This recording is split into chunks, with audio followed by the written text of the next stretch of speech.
Good evening, everyone. This is Richard Billingsley, and see by the bar, this is working. Okay, great.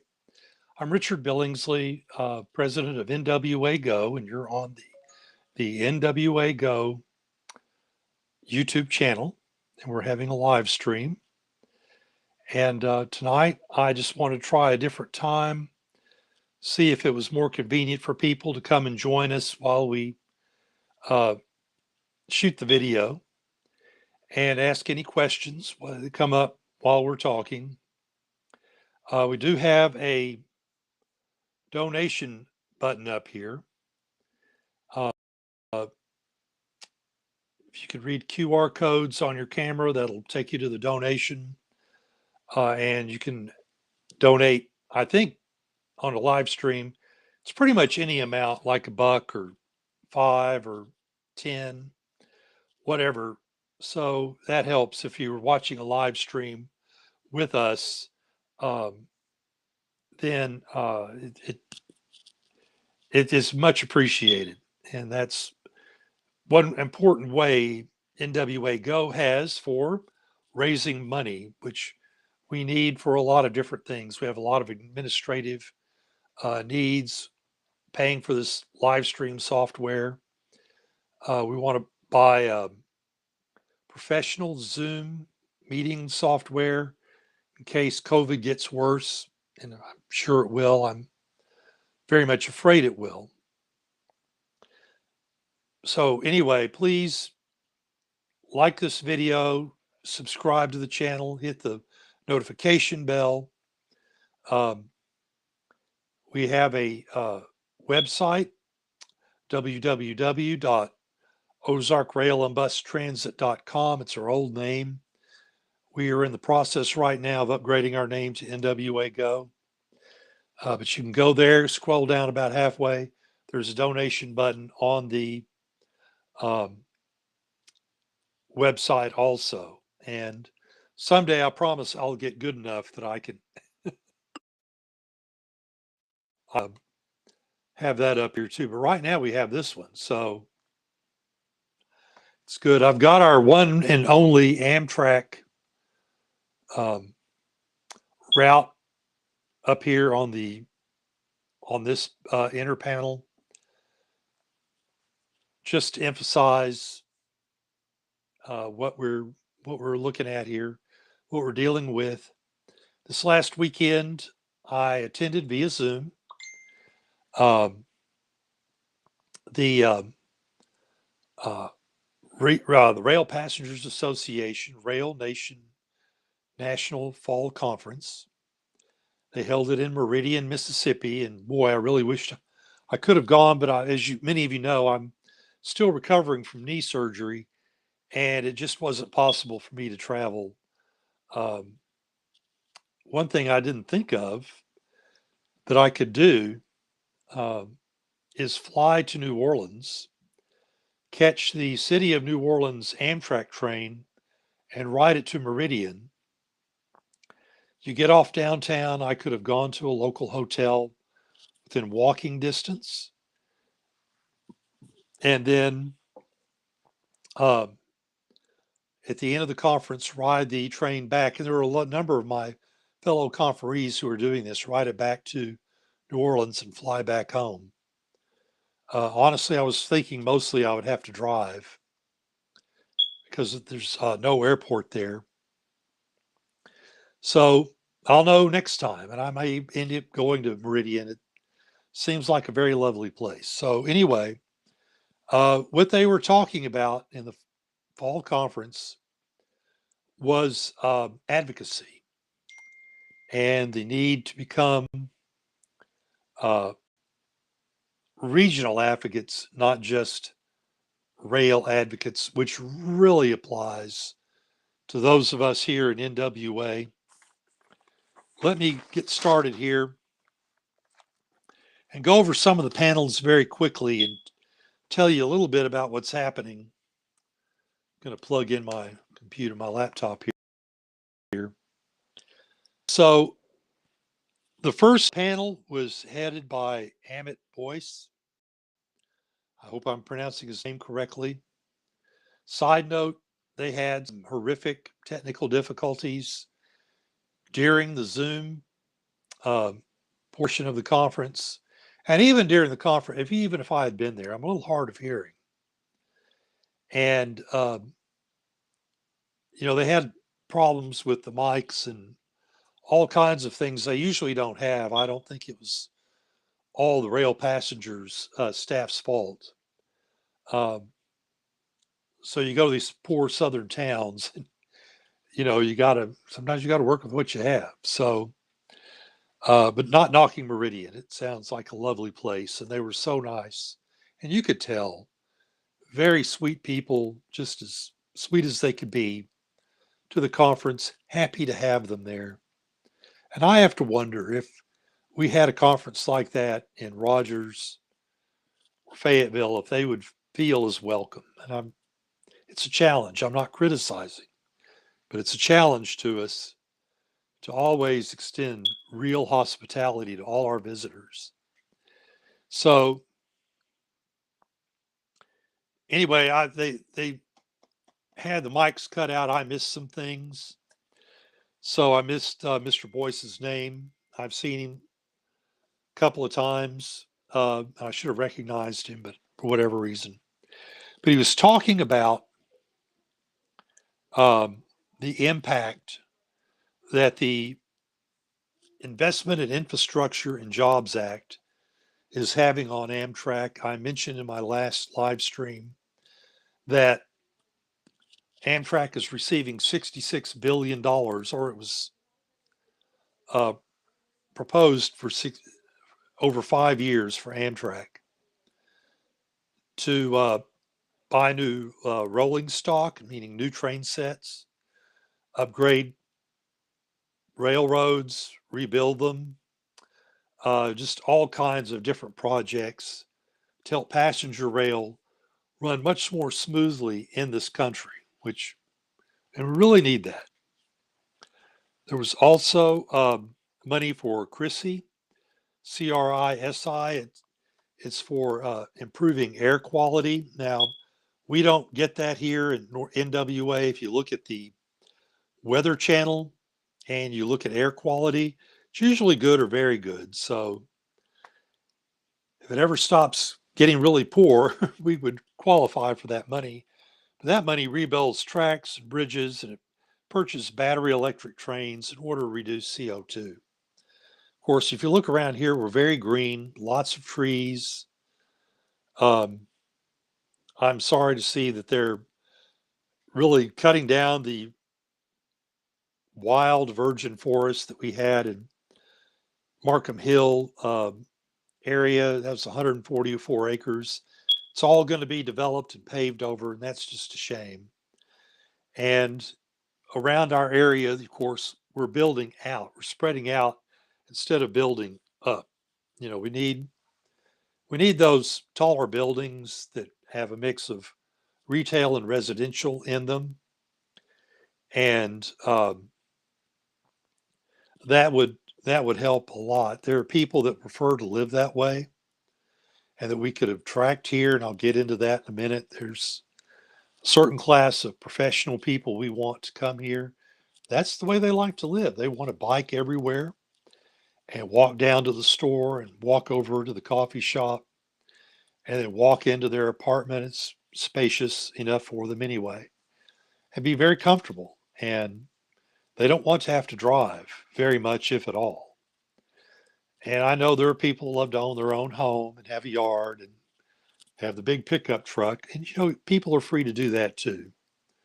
But we need to have a mix. And I think there's enough people that want to live a little more urban, a much more urban lifestyle. And there are some small towns around the United States that are actually very urban and very walkable.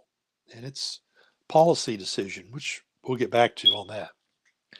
Anyway, so right now we don't get Chrissy, but we do get the uh,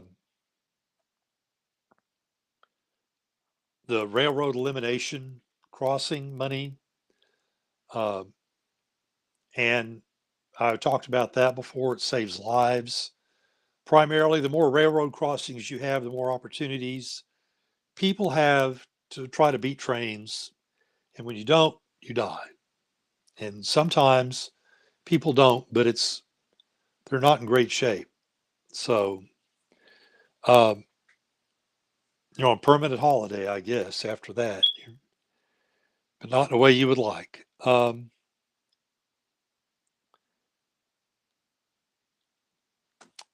He also talked about the corridor identification program.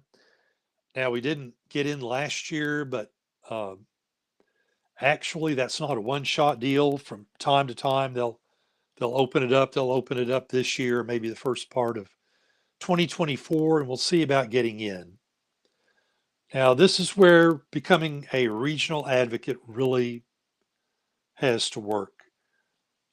We don't actually meet the criteria for a corridor identification program, but there may be ways to get around that.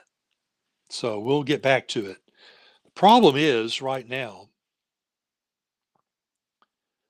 uh, all of these programs are having their funding cut down to the bone and more by the U.S. House of Representatives. Last March, I went to Steve Womack's office and met staff people there and talked to them, told them how vitally important it was that we have full funding for Amtrak and that we bring it through Northwest Arkansas. I also talked to staff at Representative Ricky Crawford's. He's Arkansas CD1, starting pretty much at Mountain Home and going all the way to the eastern side of the state and covering a lot of it. And a lot of the state he represents is desperately poor. People live in dire poverty, and supporting just even if he advocates cutting the budget other places. He's on the transportation committee, so he's really directly responsible for cutting a lot of the funding for Amtrak. If he would restore that, he would improve the fortunes and lives of so many people in eastern Arkansas. And I know Grant and some of you others are really involved over there. Ryan, I hope you see this and you reach out, and we're going to talk about that some more too. But we need to get in touch with these senators and congressmen and tell them you have to support Amtrak. And it can be done. There are Republicans around the United States who are so tight-fisted conservative on everything, but they will support Amtrak because they know what it means to their community. We have a number of steel plants in Arkansas, and they're growing it's growing because we have two U.S. steel plants that are going in at Osceola. And Osceola is got great infrastructure, so that's why they're getting that. But it's raw steel being made here in Arkansas. We have several other steel and railroad manufacturing plants that are all in Ricky Crawford's district. And once again, if he would fully fund Amtrak and some more stuff for the Federal Railroad Administration, those businesses would grow. They would start hiring more employees. People start pulling in that good overtime pay. It can make a real difference, but he's just not. So reaching out to him is very important. Another thing he pointed out, November 15th, 2023, is the second anniversary of the Investment and Infrastructure Jobs Act. We ought to have something for that. And I'm sorry, well, we got about a month to prepare. Let me look and see what day that is. That is going to be, aha, that is going to be on a Wednesday. So let's get together. If you are part of another advocacy group or something, let's start to talk about having some sort of celebration, and let's see if we can't get uh, some people in the media to come and cover it. So, we could talk about things. If we don't celebrate this, we don't tell people what it could do for us and what it brings to us, then they're not going to know. And part of our job here at NWA Go is education. So we need you to know. So let's look at that, and I'll reach out to some people, and let's see if we can put together some kind of celebration for that. Now, the next forum, we had a mayor's forum. It was the hometown service, and we had the mayors of Meridian, Mississippi, of course, Dan Gibson, Natchez, Mississippi, Jimmy Smith, who had also been the mayor of another city and moved to Natchez. He was elected mayor there. So he's a mayor twice, and I guess he knows twice as much. Friday Ellis, who's mayor of Monroe, Louisiana, and Greenwood, Mississippi Mayor Carolyn McAdams. I don't think they said what their political affiliation was. And I know in some places, it's supposed to be a nonpartisan position. Um, but they all said, and they made a big point of saying that um, I believe they were the ones that said it, could have been another panel, but basically, you assume that passenger rail is strictly a Democrat, maybe a liberal Democrat issue, but they said there are a lot of very conservative Republicans, as I mentioned before, who are really on board with passenger rail. And they will fund that when they won't fund a lot of other things in the budget. Okay, here's Facebook user. We need to go to RDOT to establish an action item in the state rail plan to get NWA to LR added to that. Yes, actually, that's for a different video. Well, it applies to this. Tom Brown and I attended a meeting with RDOT at the offices for the Northwest Arkansas Regional Planning Commission a couple of months ago. Greg Nation, who's in charge of the new rail plan that they're formulating right now at RDOT, was there along with two members of, I think it was Cambridge Analytics. And they are helping to put together this plan. What do people want? And of course, we're very strong rail advocates here at NWA. And we're so strong that Greg Nation already knows us, and he knew generally what I would be talking about, what Tom would be talking about. And they're going to have a survey that comes out sometime in the next few months. When that happens, I will be posting that, and we all need to participate. It's one of the good things NWA Go can do is get people active in these online and even in-person surveys. And when they have meetings, we have been able to get people to show up and get them out to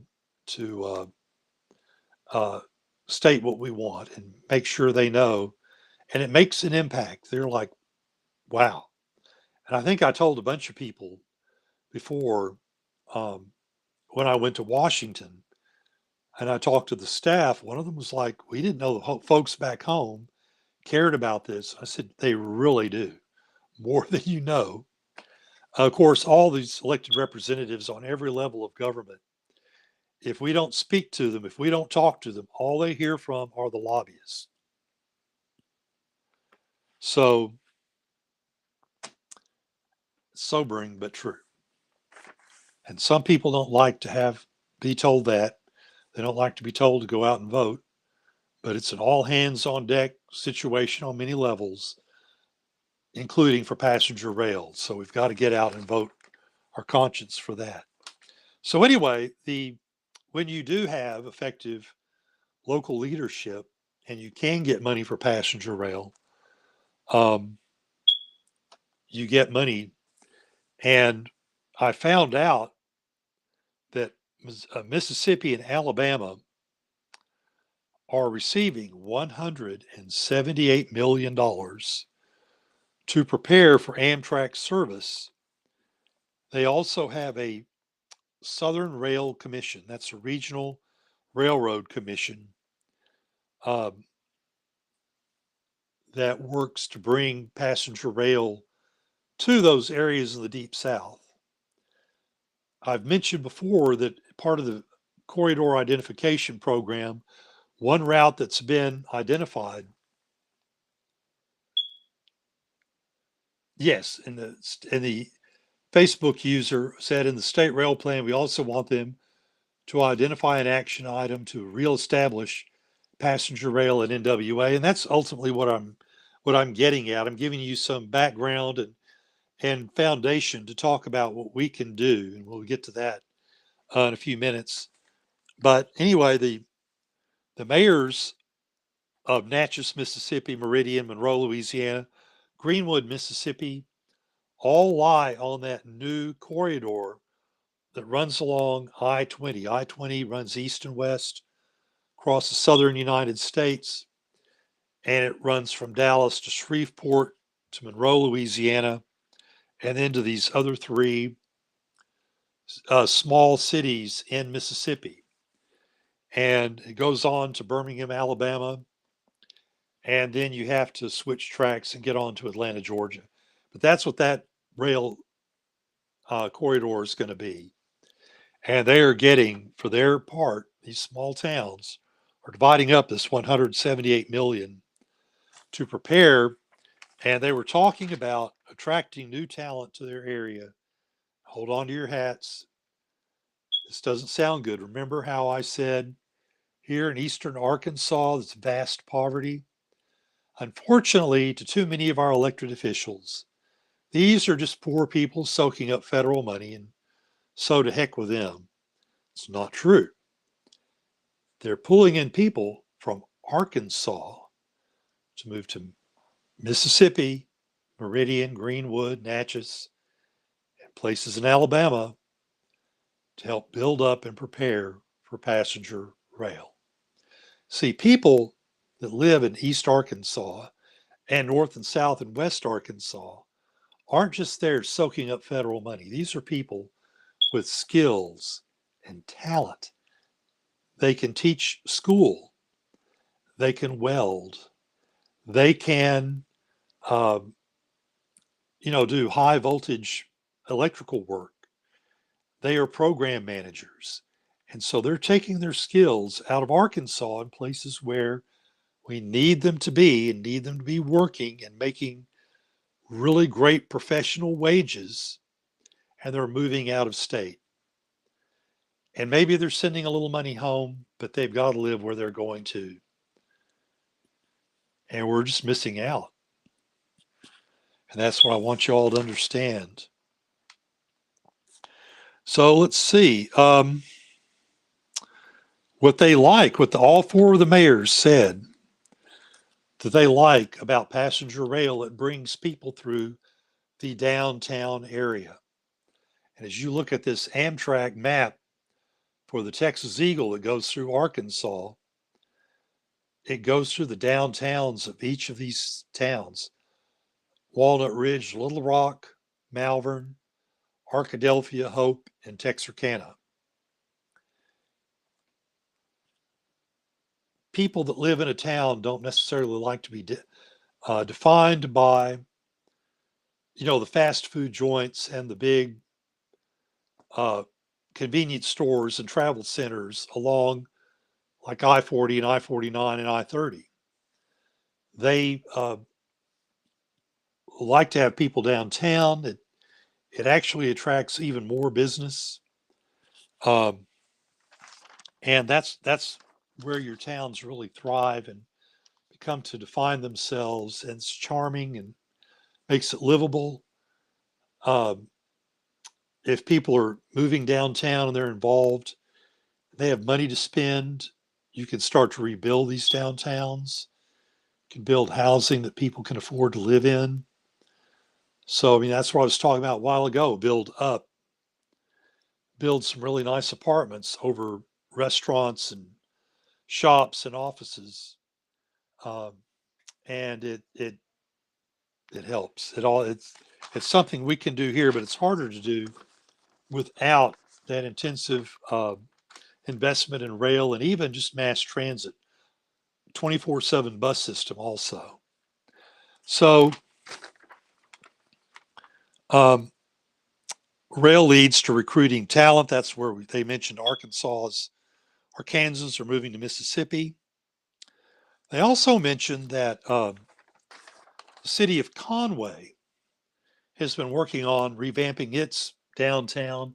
Now, it's not on this rail map, it's right about here. Now, if we could have high speed rail from Fayetteville and we have a right of way that could share with I 49, then in Fort Smith pick up I 40 and share that. So that takes care of a major expense of building very high speed rails, say 160 to 185 miles an hour. Get Japanese Shinkansen trains. They want to build them in, I think it's Normal, Illinois, or Norman, Illinois. I forget the name of the town, but that's where they want to build them and sell them around the U.S. We could buy some here. It goes through, of course, Fayetteville down to Fort Smith, uh, Russellville, Conway, and then Little Rock. And uh, so you're talking about really helping to build up a lot of those downtowns too. They mentioned, I think it was the next panel actually, they were talking about uh, there's a large number of people who aren't interested in having driver's license. A lot of them are millennials, and these are people who have high skills too, very desirable. They write computer code, things like that, and the lifestyle they're looking for is to bicycle and live and recreate downtown. They also want to be able to get out of town and go to places and do things. So if we had an Amtrak that ran between, it's down here, but it's Shreveport, Louisiana on that new I-20 corridor, come back through uh, Texarkana, you can see it's a CPKC, that's the Canadian Pacific Kansas City Southern Rail Line. You can follow it up this way, goes to Mena and I think Jordan, and it goes into Oklahoma for a little bit.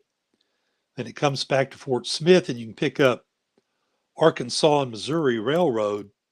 Now, it's not high speed, probably the top speed for a while until they improve the tracks significantly. It's going to be around 70 miles an hour, not through town, of course, but kind of out in the open. It'd be around 70.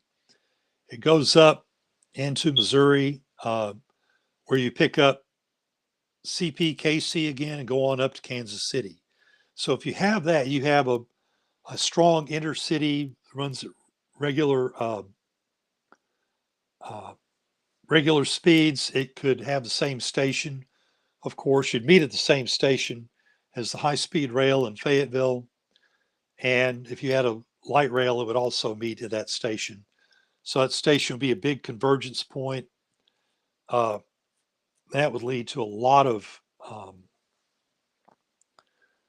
um, investment in commercial real estate because you're bringing everybody to a centralized point, and there'd be a lot of competition for business, and it'd be great. So anyway, they were saying 28% of millennials don't have a driver's license, and so they want to be able to get around. So we've got the airport, and if we could have the regular speed intercity rail and the high speed take you down to Little Rock and even on over to Memphis in about 3 hours or less, you could be in Memphis from Fayetteville enjoying the blues on Beale Street and then come home the next morning.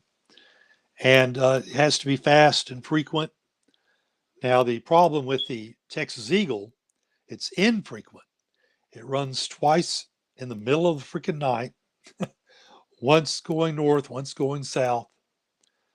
And uh, one of the ways you get some of these very conservative legislators interested in funding Amtrak in some of these very conservative red states is you get them on the train and they see the passengers are their constituents. They're not these abstract people anymore. They're not just, okay, Facebook user also says we need to get NWA RPC to add an action item to engineer, develop a light rail plan uh, for the NWA metropolitan region and the update of their metropolitan transport plan. That's true. And we're going to wrap up as I tell you what this next year is going to bring for our organization. And we'll talk about how we can do some of that. But I'm just saying, um, we need to get all this implemented so we'll attract a lot of talent here, a lot of folks who will appreciate this. It will actually add riders boardings to Northwest Arkansas National Airport. Um, Lots of small towns and cities save Amtrak. And there was a town in Texas, Sanderson, Texas, population of 769. So it's a very small town out, seems like Amtrak in Arkansas, set up to fail in its current form. Sage cycles. You know, that's true. Just to be brief part of Amtrak history, uh, in the the late 60s, early 70s, the United States had made a policy decision. It's not a market thing where people naturally chose highways over rail. It was a policy decision. And people in Washington and state governments and things were so invested in building highways. When they set up Amtrak, it was set up by Richard Nixon's administration. They set the whole thing up to fail. And that's why when we speak out, we don't let it. And that's what this story about Sanderson is about. Small town in the middle of West Texas. Nearest large town is 75 miles away. People don't have a lot of money. Hard to just jump in the car and go to work or anything. So they're very dependent upon Amtrak to get around. If they wanted to take a flight somewhere, listen to this part. They had to go to Del Rio, Texas, which was 100 miles away, but their national/regional airport has just closed down. We are so lucky here to have what we have. We have the national headquarters of 3 Fortune 500 companies, which is bringing a lot of money in, but it can't be everything, folks. And, you know, if the boardings, that's the measure of ridership, they refer to the uh, RPC calls it boardings. If the boardings start to go down at XNA, our regional airport, it will shut down. So actually having rail come through here, it's been shown in Europe and other places, actually increases the boardings ridership of the local airports because it just becomes part of the transportation infrastructure. You have options again. And I noticed that actually the airport in Tulsa has cheaper fares to fly out of there than XNA. So even if we had some kind of rail that ran us up to Tulsa, um, that would increase the boardings at their airport. So it all kind of fits together.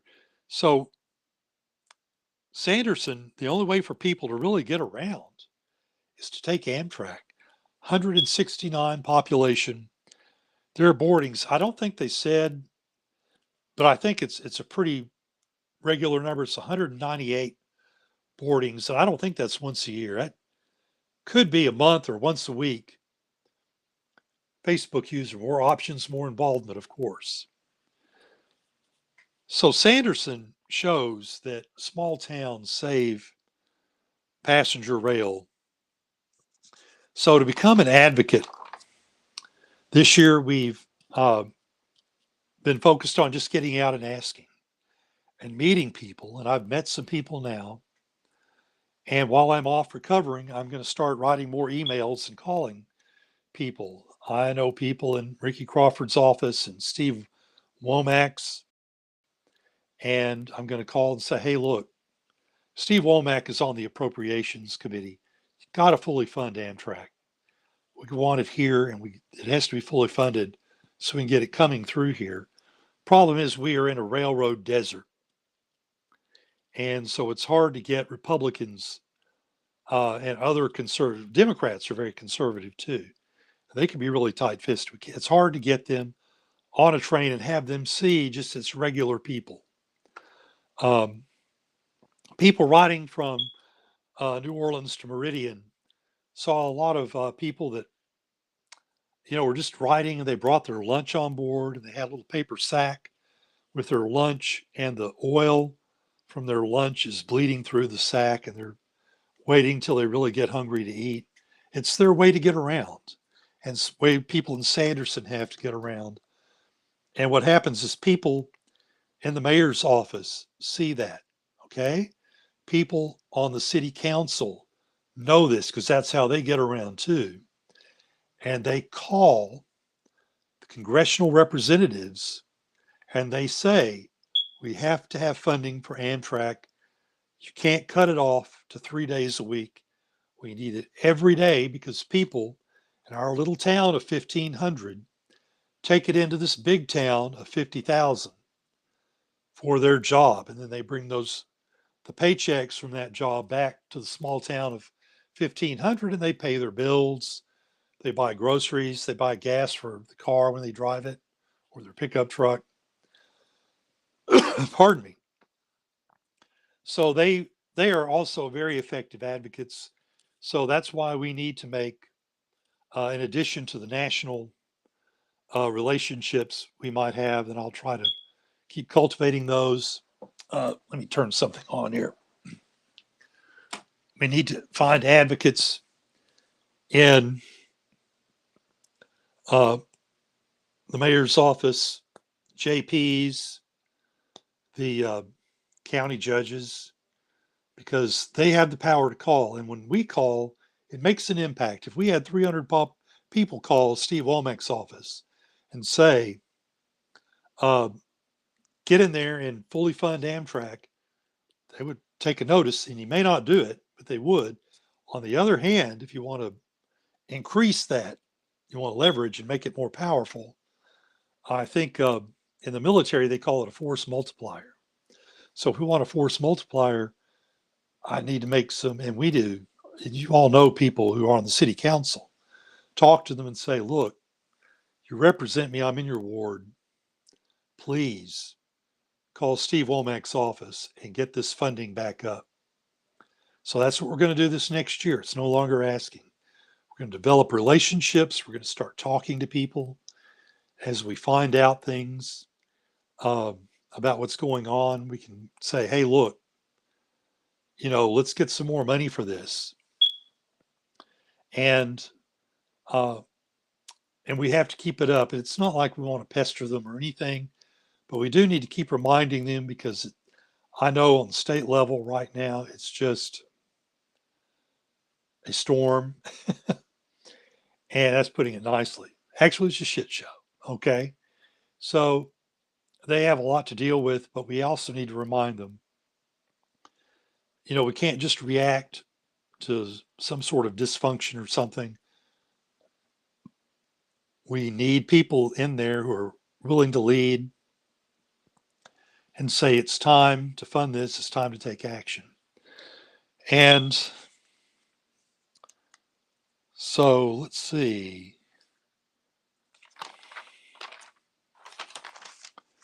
Nope, we did that. Let me make sure I covered everything. Amtrak rail passengers, not rail passengers, the Federal Railroad Administration has a long distance study.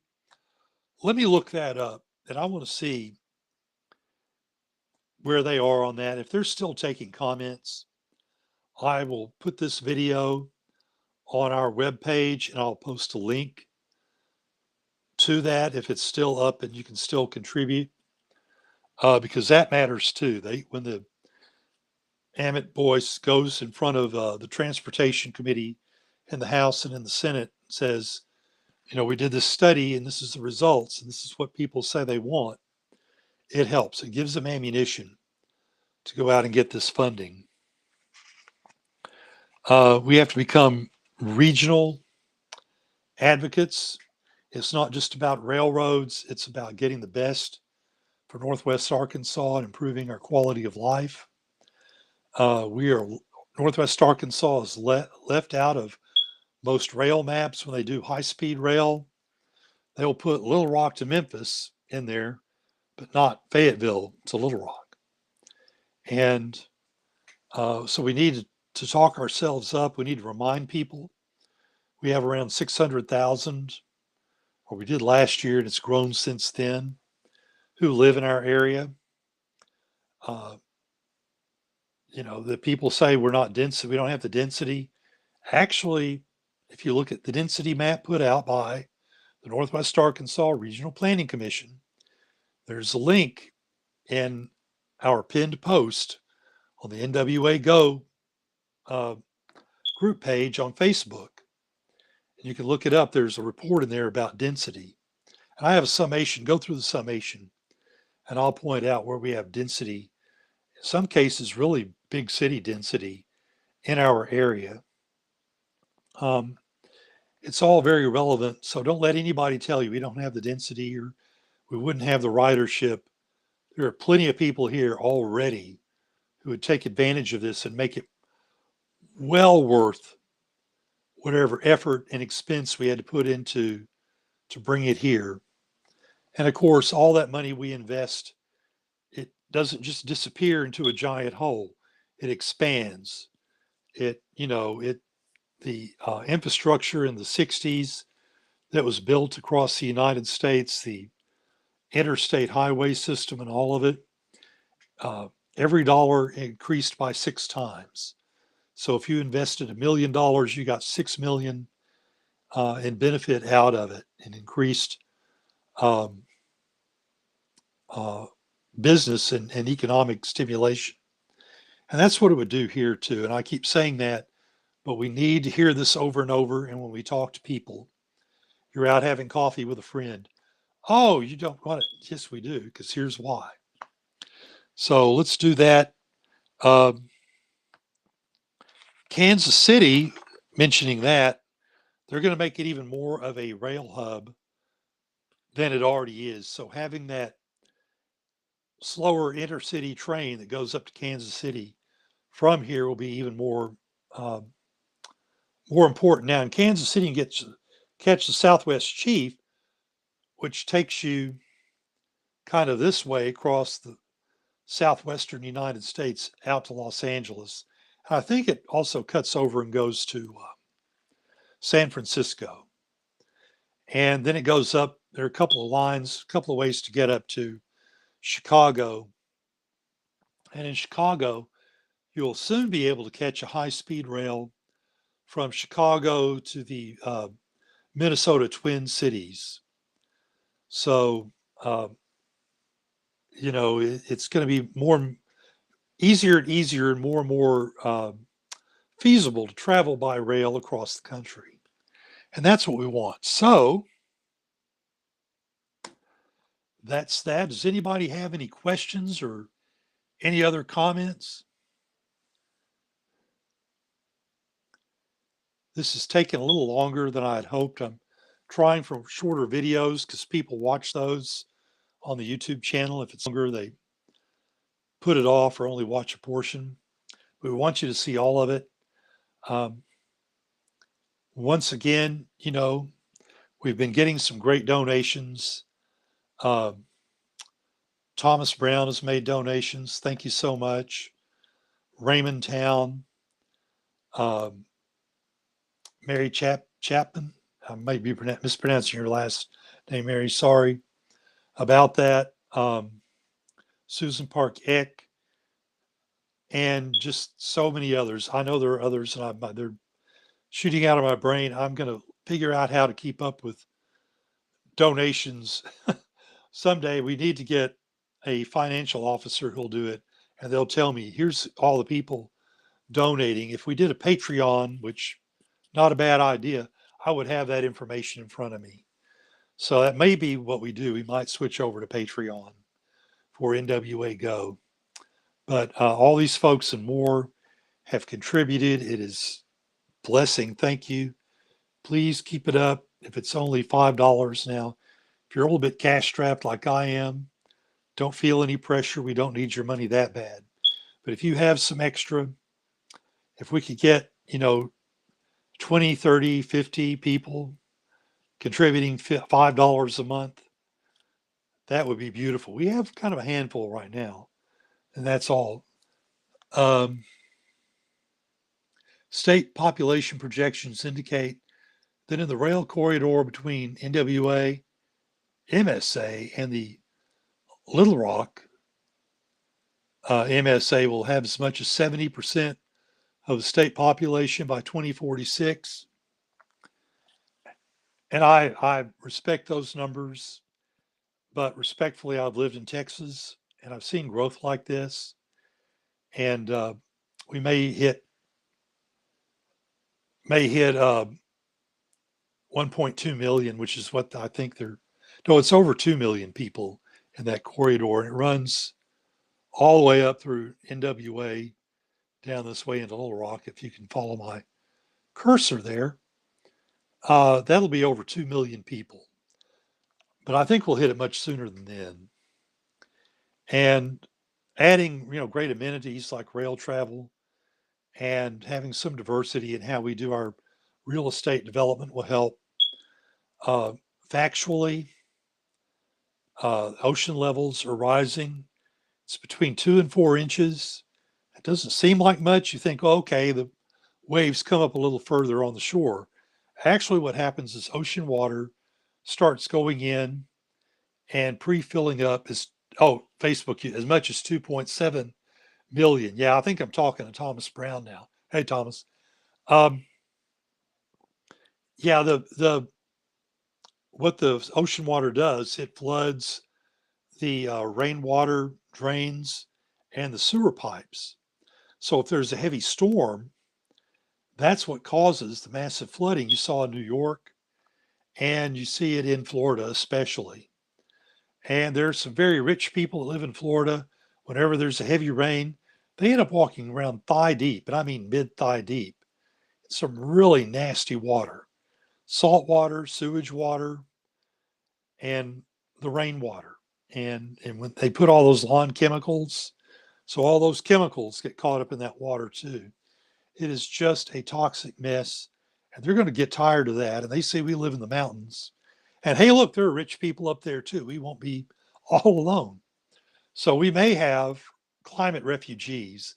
And talking to people in the city council involved in Fayetteville city issues, they're saying we already do have some climate refugees. But if we really get them flooding in, we are in for a time. So we got to get on this, folks. It's got to start to happen. So this next year, I don't have a catchphrase or a catchy title yet, but it's going to be about building relationships, getting into deeper conversations with people that make decisions. And we have an open seat in the Fayetteville City Council, Ward 1. There's several people running. If you're down there, you're familiar with it at all, talk to the people who are running, see what they say about mass transit. And if somebody says something you like, support them. You can give them some cash, you can make some phone calls, pass out yard signs, canvas door to door. Facebook here starts with 1 million in NWA and 1 million in the Little Rock area. Yeah, I think we're going to hit it much sooner than 2040, full 10 years at least. Remember, we're already at 600,000. And so it's, we've got people moving in every week. It's in the tens and 20s, or I forget how many. But somebody mentioned at one city council meeting that I attended, it's a lot of folks, steady stream, and I'm saying the pressure will get worse. So this next year, like I said, once again, we're going to develop relationships, get into more in-depth conversations, and really move this along. So if you like our channel, once again, please hit the like button. You can comment, even if it's you're watching it after the live stream, it'll be on there in video. Pardon me. I'll put it on our website, and you can comment on the website or on the Facebook group. Subscribe, sign up for notifications, and next time I think we're going to talk about really high speed rail, which I more and more really like for the entire United States, not just Arkansas. It won't be exhaustive, but it will be a beginning of the conversation about what true high speed rail running between 140 miles per hour, say, 140 on the low end, up to maybe 250 miles an hour on the upper end means for the entire United States. And I'll also see if I can fix the my ability to share the screen, which is still telling me I can't. I'm going to get in touch with them this week and fix that, and I'll show you some rail maps um, for some high-speed rail corridors. There's the one in California. We'll talk about the issues with that. But when that's built, you'll be able to go from Los Angeles to San Francisco in just about 3 hours, I think they're saying. We have Texas Central Railway running between Dallas and Houston through College Station. That's a 240 or 50-mile trip that will be done in an hour and a half. So we have some others up in the Pacific Northwest, and it's just going to be really inspiring. So we'll be doing that later, hopefully this month. And while I'm off work, I'll just try to do some more live streams because they're kind of a lot of fun. I really enjoy being able to talk like this and meet with you all. In the meantime, all aboard. Peace.